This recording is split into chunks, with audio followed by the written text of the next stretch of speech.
Hello hi welcome to my channel. And ఈరోజు nomination చూసుకుంటే రసవత్తంగా జరిగాయి. ఊహించిన ట్విస్టులు జరిగాయి అనమాట. ఎవరెవరికి నామినేట్ చేస్తారు, ఎవరెవరికి నామినేట్ చేస్తారు, చాలా ట్విస్టులు జరిగాయి. And especially demon and Ritu. And అదే విధంగా వీళ్ళ ఆర్గ్యుమెంట్స్ కూడా బాగున్నాయి. రీతు అన్నిటికీ బాగానే డిఫెండ్ చేసుకుంది. అండ్ మనం నేను ఇప్పుడు చెప్పబోయేది ఓన్లీ నామినేషన్స్ మాత్రమే. ఎవరెవరు నామినేట్ అయ్యారు, నెక్స్ట్ వీక్ ఎలిమినేట్ అవ్వడానికి ఎవరెవరు నామినేట్ అయ్యారు అనేది మాత్రమే చెప్తాను. ఇంకా చూసుకున్నట్లయితే ఫస్ట్ ఇది ఆప్షన్ ఏంటంటే తనుజకి లక్ అనమాట. అంటే తనుజకి కొంచెం ఫేవర్గా అనిపించింది ఇక్కడ.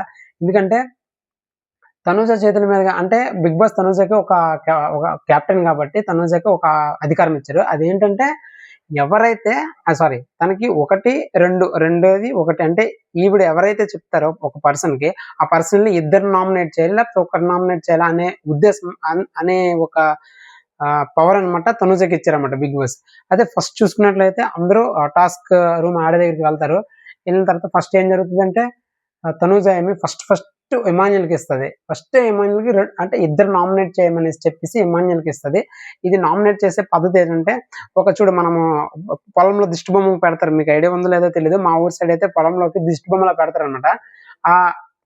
దాని మీద ఒక దిష్టి బొమ్మలాగా అంటే ఇలా ఉండి దాని మీద ఒక పోట్ పెడతారు. అంటే కుండ పగలగొట్టేసి నామినేట్ చేయాలన్నమాట.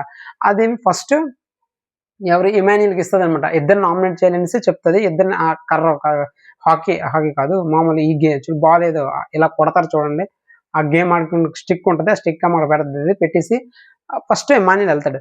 ఇమాన్యుల్ వెళ్ళి ఏం చెప్తాడంటే ఫస్ట్ అతను రీతుని నామినేట్ చేస్తాడు.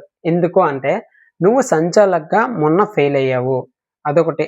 ఇంకా ఇమాన్యుల్ కూడా క్లియర్ కట్గా చెప్తాడు ఏమని, నేను ఓవరాల్గా తీసుకోవడం లేదు, just last week performance base బట్టి మాత్రమే నేను నామినేట్ చేస్తాను అని చెప్పి రీతు నామినేట్ చేస్తాడు. అప్పుడు రీతు డిఫెండ్ చేసుకుంటది. అంటే హౌస్లో నేను ఒక్కదాన్నే కనిపిస్తున్నానా, నీకు మీ మమ్మీ కనబడట్లేదా, ఇంకెవరు కనిపించట్లేదా అని రీతు చేస్తుంది. ఈ మాత్రం ఏం చెప్తాడు, అవును నేను అప్పుడు పెడతాను, కావాలన్నప్పుడు నేను పెడతాను, ఇప్పుడు నీ మీద నాకు అలిగేషన్స్ ఉన్నాయి కాబట్టి, నువ్వు ఇలా ఆడావు కాబట్టి, నేను ఆల్రెడీ నువ్వు సంచాలకుగా ఫెయిల్ అయ్యావు అని చెప్తే, నువ్వు అయితే దొరికితే దొంగ, నువ్వు దొరకలేదు కాబట్టి దొరవి అనేసి ఇది ఒక మాట ఉంటుంది అనమాట.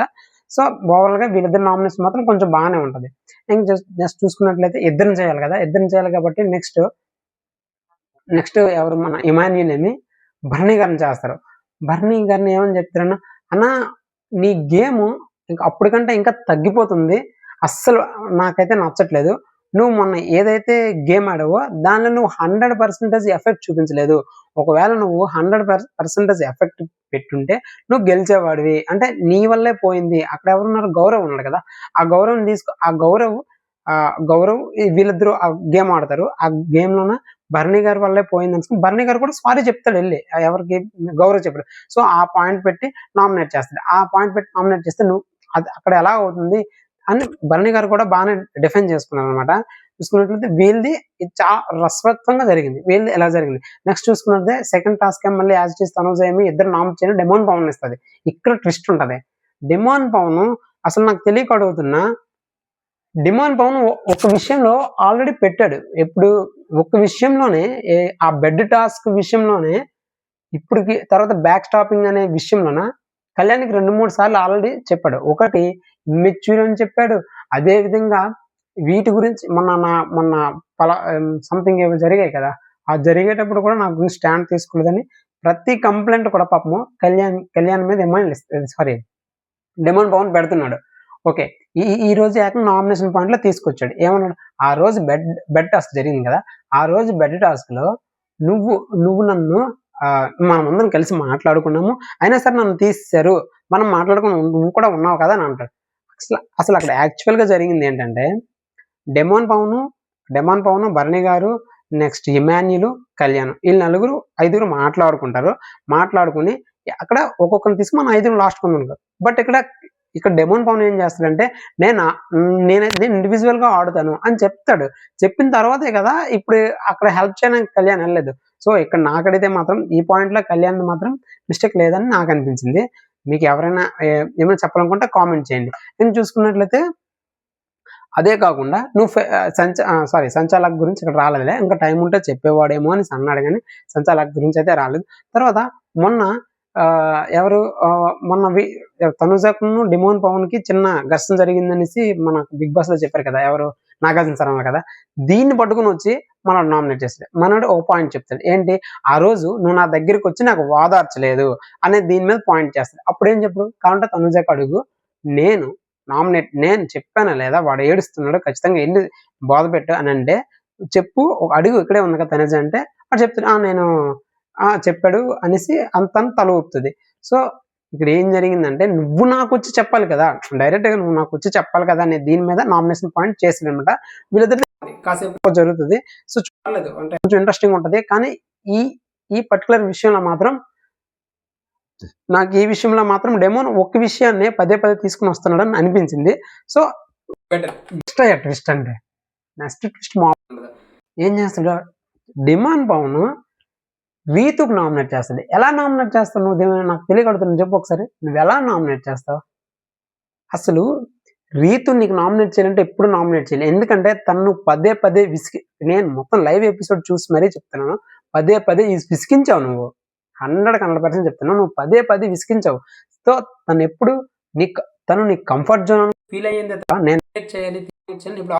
సరే ఓకే, ఫస్ట్ పాయింట్ మనం ఏడు పెడతాడంటే, ఏదైనా వచ్చేటప్పుడు నువ్వు అరుస్తూ చెప్తావు, తర్వాత అరుస్తూ చెప్తూ మాట్లాడుతావు, ఏదైనా కోపగించో మాట్లాడతావు, ఒకే విషయాన్ని అలా లాగుతావు అనే విషయం. యాక్చువల్గా ఆ విషయాన్ని పవన్ లాగుతాడు, ఒకటే విషయం అలాగా.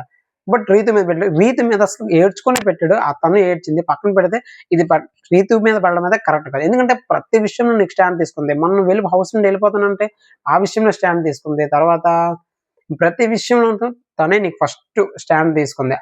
అది ఇంకెవరి మీద నీకు పాయింట్స్ లేవా, ఉన్నాయి కదా. సో అదొకటి. మొన్న సంచాలకుగా నువ్వు ఫెయిల్ అయ్యావు అనేసి అదొకటి పెట్టాడు. తర్వాత నువ్వు చిన్న విషయాలు ఊరికి నా మీద అరుస్తూ ఉంటావు, అరవకుండా చెప్పొచ్చు, నార్మల్గానే చెప్పొచ్చు కదా అని అంటాడు. సో ఇవన్నీ డెమాన్ పవన్ రీతుకు పెడతాడు. ఓకే, రీతు అక్కడ అప్పుడు ఏం చెప్తుంది అంటే, అక్కడ తను అసలు చెప్పుకొని బాధలు అసలు ఏడ్చుకుంటది అనమాట. ఏడ్చుకుని ఏడుస్తాడు, డెమాన్ పవన్ కూడా ఏడుస్తాడు, కానీ రీతు అక్కడ సర్లేనికి అక్కడికి వదిలేస్తుంది.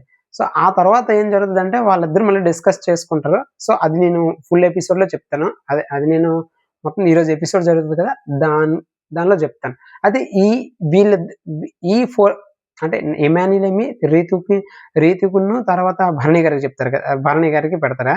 నెక్స్ట్ మనోడు డెమాన్ పవన్ ఏమి రీతుకి ప్లస్ కళ్యాణ్కి పెడతాడు. సో వీళ్ళవి పాయింట్స్లో ఎవరివి కరెక్ట్ ఉన్నాయి అని ఒకసారి నాకు పిన్ చేయండి. మీరు ఎవరిది ఉద్దేశం కరెక్ట్ అనుకుంటున్నారో చెప్పండి. Okay, thank you.